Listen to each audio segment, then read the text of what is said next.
कर्म, प्राणी मात्र के प्राणों का आज समझना है मर्म। एक तरुण तपस्वी ने छेड़ा, एक तरुण तपस्वी ने छेड़ा अभियान अहिंसा का। जगव्यापी हो, जगव्यापी हो आह्वान अहिंसा का। यही मुनिवर की कामना, यही गुरुवर की भावना। अहिंसा महाकुंभ से धर्म की हो प्रभावना। यही मुनिवर की कामना, यही गुरुवर की भावना। अहिंसा महाकुंभ से धर्म की हो प्रभावना। जो हृदय से सरल है,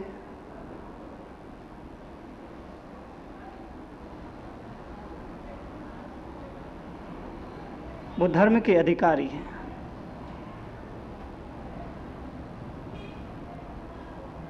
वो प्रभु की भक्ति करने के अधिकारी हैं। और जो हृदय की कुटिल हैं, वो धर्म से बहुत दूर है। केवल धर्म से ही दूर नहीं है, वो ईश्वर से भी दूर है, वो परमात्मा से भी दूर है, वो परमात्मा की भक्ति से भी दूर है। माँ के दो बेटे होते हैं, एक बेटा चालाक और एक बेटा सरल। एक बेटा चालाक होता है, एक बेटा भोला होता है। मैं पूछता हूं आपसे, माँ का ध्यान ज्यादा किस बेटे पर होगा? उस पर जो चालाक है, या फिर उस पर जो सीधा साधा है, भोला भाला है? बताओ। आपका जवाब होगा, सबका जवाब होगा, माँ का ध्यान उस बेटे पर होगा जो भोला है। माँ उस बेटे के भविष्य को लेकर चिंता करती है जो भोला है। माँ उसके बारे में सोचती है कि पता नहीं है जीवन में क्या करेगा, खा पाएगा, कमा पाएगा, पढ़ लिख पाएगा या नहीं पढ़ लिख पाएगा। जो चालाक है, माँ उसके बाबत कोई विचार नहीं करती है, उसके भविष्य को लेकर के कोई चिंता नहीं करती है, क्योंकि माँ को पता है, माँ को मालूम है, माँ को जानकारी है, ये तो कहीं भी खा लेगा, कहीं भी कमा लेगा, कुछ भी कर लेगा और अपना पेट भर लेगा। लेकिन ये मेरा छोटा वाला बेटा है, जो भोला बेटा है, जो लाडला बेटा है, जो बिल्कुल सरल है, जो बिल्कुल सीधा साधा है, जो बिल्कुल भोला भाला है, जिसमें कोई चतुराई नहीं है, जिसमें कोई समझदारी नहीं है, जो नादान है, पता नहीं है जीवन में क्या करेगा, किस तरह से अपने जीवन का गुजारा करेगा, पता नहीं है जीवन का किस तरह से गुजर बसर करेगा। माँ उसके भविष्य को लेकर के चिंतित रहती है और माँ और उस बेटे पर ज्यादा ध्यान दिया करती है। ठीक इसी तरह जो इंसान, जो भक्त भोला होता है, उस पर ईश्वर ज्यादा ध्यान देता है। अगर आप भक्ति करने के लिए जा रहे हो, भक्त बनने की साधना अपना रहे हो, भक्त बनने की प्रार्थना कर रहे हो, तो भोला बनकर के भक्त बनो, भगवान जल्दी मिलेंगे। चालाकी से भगवान नहीं मिलता है, समझदारी से भगवान नहीं मिलता है, होशियारी से भगवान नहीं मिलता है, तिकड़म बाजियों से भगवान नहीं मिलता है। अरे भगवान मिलता है तो चित्त की सरलता से मिलता है, मन की निर्मलता से मिलता है, हृदय की पवित्रता से मिलता है। दुनिया में दो तरह के लोग होते हैं, एक वो जिनका नाम भी सरल होता है, जिनका चरित्र भी सरल होता है और जिनका स्वभाव भी सरल होता है। दूसरे वो जिनका नाम भी कुटिल होता है, जिनका चरित्र भी कुटिल होता है और जिनका स्वभाव भी कुटिल होता है।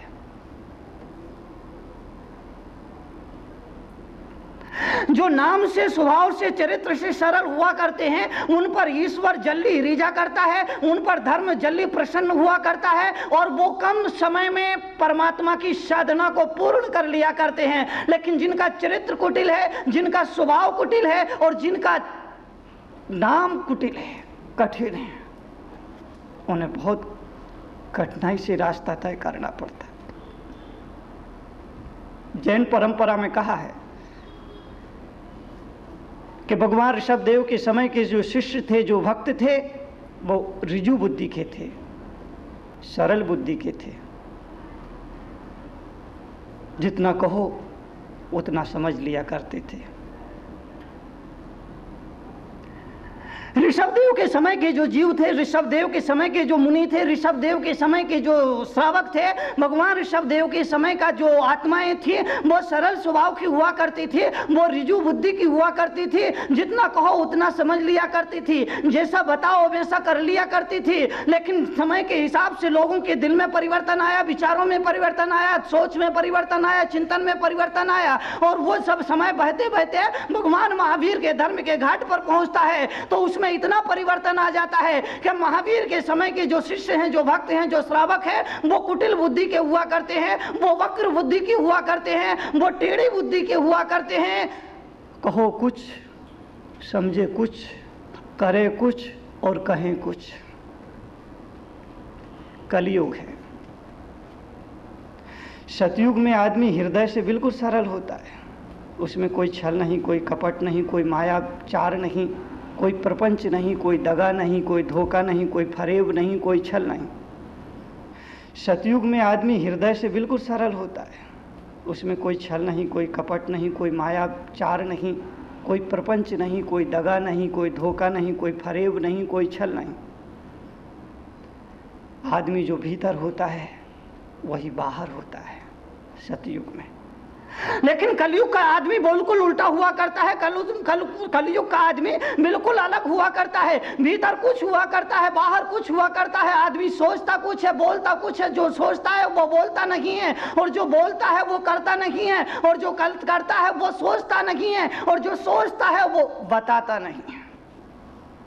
मर्यादा पुरुषोत्तम, उनका नाम भी सरल है, उनका काम भी सरल है, उनका स्वभाव भी सरल है, और उनका चरित्र भी सरल है।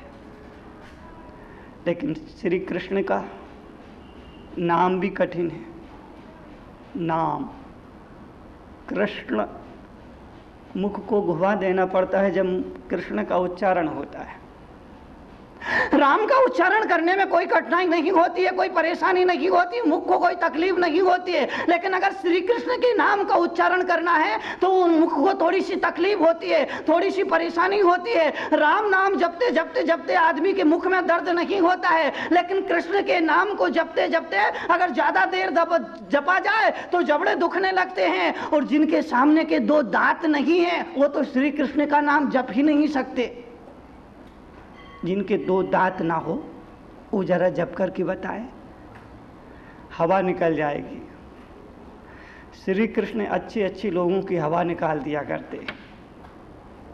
तो नाम भी कठिन है, नाम भी कठिन है। वो नाम ही कठिन नहीं है, चरित्र भी कठिन है। श्री कृष्ण का चरित्र ऐसा है कि एक समय तो बंसी बजाने बैठ जाते हैं, तो दूसरे समय महाभारत के युद्ध में अर्जुन के सारथी बन जाते हैं और चक्र चलाने लगते हैं। ये कैसा विरोधाभास है कि जो आदमी एक समय चैन की बंसी बजा रहा है बैठा बैठा, वही सुदर्शन चक्र चलाने लग जाता है। एक समय रथ के सारथी बन के रथ हाँकने लग जाते हैं, तो दूसरे वक्त वो रथ पर सवार हो जाया करते हैं। एक वक्त ऐसा आता है कि गोपियों के वस्त्र छीनने लग जाते हैं, तो एक वक्त ऐसा आता है कि द्रौपदी के लिए वस्त्रों की व्यवस्था कर दिया करते हैं। कृष्ण का चरित्र भी कठिन है, और नाम भी कठिन है, और स्वभाव और लीला भी कठिन है। लेकिन राम का नाम, स्वभाव और चरित्र दोनों ही सरल है। अगर कोई आदमी राम का नाम ले लेता है तो राम के नाम में दुनिया के सारे भगवानों के नाम समा जाया करते हैं। बौद्ध धर्म में राम को 24 अवतारों में से एक अवतार माना है। जैन धर्म में कहा है कि राम मोक्षगामी जीव हैं। जैन धर्म में कहा है, जैन परंपरा में कहा है, आचार्य रवि शरण स्वामी ने जो पद्म पुराण लिखा है, जिसको जैन रामायण से पुकारा जाता है, उस पद्म पुराण में बताया कि राम की जीवन की मर्यादा, राम का जीवन का चरित्र कितना ऊंचा था, कितना महान था। वो निर्माणगामी हैं, वो मोक्षगामी हैं, वो सिद्धत्व को प्राप्त हुए हैं। उन्होंने दिगंबरत्व मुनि की वेश लेकर के तपस्या करके और अंत में कर्मों का क्षय करके निर्माण को पाया है, मोक्ष को पाया है, अपनी आत्मा को उपलब्ध हो गए। जैन धर्म में बताया है कि जिसने राम का नाम पुकारा उसने 24 तीर्थंकरों का नाम पुकार लिया। राम में 24 तीर्थंकरों का समावेश है। राम कहने से 24 तीर्थंकरों का नाम स्मरण हो जाता है। राम की वंदना करने से 24 तीर्थंकरों की वंदना हो जाया करती है। आप कहोगे कैसे? राम शब्द में 24 तीर्थंकरों का समावेश है। राम का जो रा है वो ऋषभ देव का प्रतीक हुआ करता है, और राम का अंतिम अक्षर जो माँ है वो महावीर का प्रतीक हुआ करता है। अरे रा से ऋषभ देव बन जाया करता है और माँ से महावीर बन जाता है। तो पहले तीर्थंकर ऋषभ देव का प्रतीक रा हुआ करता है, अंतिम तीर्थंकर 24वें तीर्थंकर महावीर का प्रतीक माँ हुआ करता है। तो रा से ऋषभ देव और माँ से महावीर, इस तरह ऋषभ देव से लेकर महावीर तक की जो यात्रा है वो राम की यात्रा हुआ करती है। इसलिए राम के नाम को जपने से 24 तीर्थंकरों का नाम राम नाम जप लिया जाता है। और अगर इस्लाम धर्म पर नजर रखते हैं तो उसमें भी रा से मतलब रहमो दीदार अल्लाह का सूचक है। राम का जो रा है वो रहमो दीदार अल्लाह का सूचक है, और जो माँ है वो अंतिम पैगंबर मोहम्मद का द्योतक है। इस तरह से राम इस्लाम में भी कहा जाता है कि वो उनके महापुरुषों का नाम भी राम शब्द में समावेश पा जाया करता है। राम का नाम भी सरल है, स्वभाव भी सरल है, और चर्या भी सरल है, चरित्र भी सरल है। दुनिया में राम जैसा नाम बहुत कम लोग कमा पाएंगे, बहुत कम लोग कमा पाए हैं। उसकी वजह केवल इतनी है कि वो भोले थे, वो चरित्र के सीधे थे, वो मन के भी सीधे थे, वो सोच के भी सीधे थे, वो चिंतन के भी सीधे थे। भगवान महावीर के धर्म में पलने वाला, भगवान महावीर के शासन में चलने वाला एक श्रावक के लिए, एक मुनि के लिए उन्होंने आदेश दिया है, मन में हो सो वचन उचरिए, वचन हो सो तन सो करियो। मन वचन काया की शुद्धता और पवित्रता ये धर्म का आधार हुआ करता है, धर्म की कसौटी हुआ करती है। जो माँ अपने भोला बालक पर, भोला बेटा पर ध्यान देती है वो ठीक करती है। जो भोला बेटा होता है माँ उस पर ज्यादा ध्यान दिया करती है। इसी तरह से जो भक्त भोला हुआ करता है उस पर ईश्वर ज्यादा ध्यान दिया करता है। भक्त भी दो तरह के होते हैं, एक चालाक भक्त और एक भोला भक्त। जो चालाक भक्त होता है भगवान कहता है, ईश्वर कहता है, परमपिता परमात्मा कहता है, तीर्थंकर कहता है, अवतार पुरुष कहता है कि इस पर ध्यान देने की जरूरत नहीं है, इस पर नजर रखने की जरूरत नहीं है। अरे ये तो खा लेगा, कमा लेगा, ये तो पालेगा, ये अपना जीवन जैन केन प्रकार गुजर बसर कर लेगा। लेकिन ये मेरा भोला भक्त है, ये नादान भक्त है, ये नासमझ भक्त है, इस पर मुझे ध्यान रखना है। अगर मैंने इस पर ध्यान नहीं रखा तो ये भूखा रह सकता है, प्यासा रह सकता है, ये अपनी मंजिल से भटक सकता है। इसलिए उस भोला भक्त पर ईश्वर ज्यादा गौर किया करता है, ज्यादा ध्यान दिया करता है। मैं तुमसे कहता हूं भोला बनकर के भक्ति करना तो भगवान जल्दी मिलेंगे। भोला बनकर के भगवान के चरणों में बैठना तो भगवान जल्दी प्रसन्न होंगे। हाथी पर बैठ करके देख लिया, घोड़ा पर बैठ करके देख लिया, ट्रेन पर बैठ करके देख लिया, प्लेन पर बैठ करके देख लिया, कार पर बैठ करके देख लिया, कार पर बैठ करके देख लिया, मोटर पर बैठ करके देख लिया। मेरे भाई एक बार प्रभु चरणों में बैठकर और देख ले, तेरा बेड़ा पार हो जाएगा। एक बार धर्म के चरणों में बैठकर और देख ले, नैया उस पार लग जाएगी।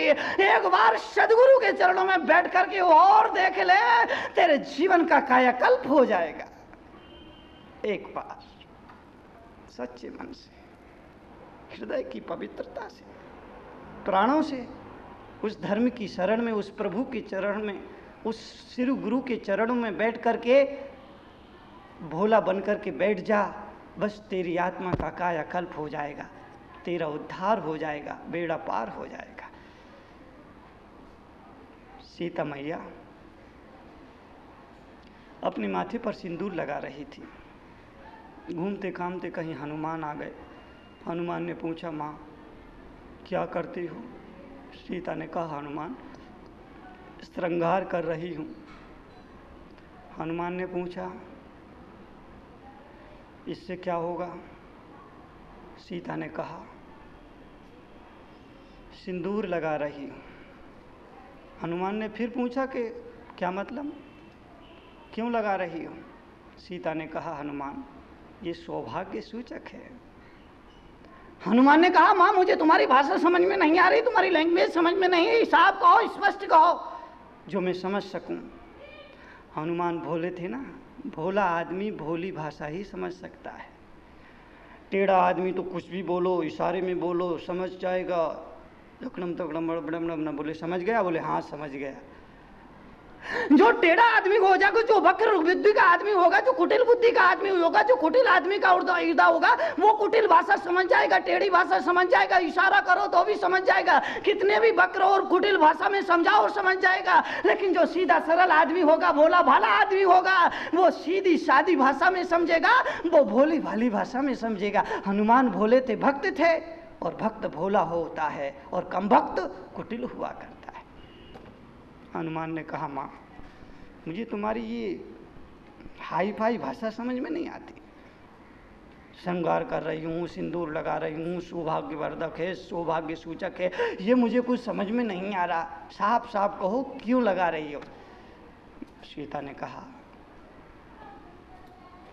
अपने स्वामी के लिए ये श्रृंगार कर रही हूँ। हनुमान ने कहा, फिर वही बात, फिर वही भाषा, फिर वही लैंग्वेज, मुझे ये भाषा समझ में नहीं आती है। मैंने पहले भी कहा कि आप साफ कहिए, स्पष्ट कहिए कि ये क्यों लगा रही हो। जब हनुमान ने बार बार कहा तो सीता ने कहा कि हनुमान ये मैं इसलिए लगा रही हूँ कि सिंदूर के लगाने से राम जी प्रसन्न हुआ करते हैं, बस इसीलिए मैं सिंदूर लगा रही हूँ। हनुमान ने कहा, बस माँ बस, समझ में आ गया, आ गया, आ गया, बस समझ में आ गया। हनुमान जाने लगे, वापिस जाने लगे। सीता ने कहा, रुक रुक रुक, बोले बस अभी गया और अभी आया। बोले कहाँ जाता? बोले अभी आया। ये मत पूछो कहाँ जाता हूँ। अगर आप जानना चाहते हैं जीवन का व्यवहारिक ज्ञान, चाहते हैं अपने जीवन में परिवर्तन, तो पढ़िए जीवन के व्यवहारिक ज्ञान से रूबरू कराती विश्व में कड़वे प्रवचनों के लिए विख्यात क्रांतिकारी राष्ट्र संत मुनि श्री 108 तरुण सागर जी महाराज की बहुचर्चित पुस्तक कड़वे प्रवचन, जिसका नाम दर्ज है Guinness book of world records में, 14 भाषाओं में, जिसकी अब तक 7 लाख प्रतियां प्रकाशित हो चुकी हैं। देश के सभी A.H. व्हीलर के रेलवे बुक स्टॉल्स पर उपलब्ध कड़वे प्रवचन के 8 भागों का पूरा सेट मात्र 1200 रुपए में, एवं कोई भी एक भाग मात्र 150 रुपए में। पोस्टिंग एवं हैंडलिंग चार्जेस एक्स्ट्रा। मंगवाने के लिए आज ही संपर्क करें 196 सेक्टर 18 फरीदाबाद हरियाणा। संपर्क सूत्र 0129 226254 098 24900। Email ahimsamahakumbh108@gmail.com। क्रांतिकारी राष्ट्र संत मुनि श्री तरुण सागर जी महाराज के क्रांतिकारी विचारों को जानने व समझने के लिए घर बैठे ही मंगवाएं अहिंसा महाकुंभ पत्रिका और मुनिश्री के विचारों को पढ़कर सुधारें अपना जीवन। अहिंसा महाकुंभ पत्रिका की आजीवन सदस्यता प्राप्त करें मात्र 2100 रुपए में। आज ही संपर्क करें अहिंसा महाकुंभ पत्रिका, 196 सेक्टर 18 फरीदाबाद हरियाणा। संपर्क सूत्र 0129 226254 09810724900।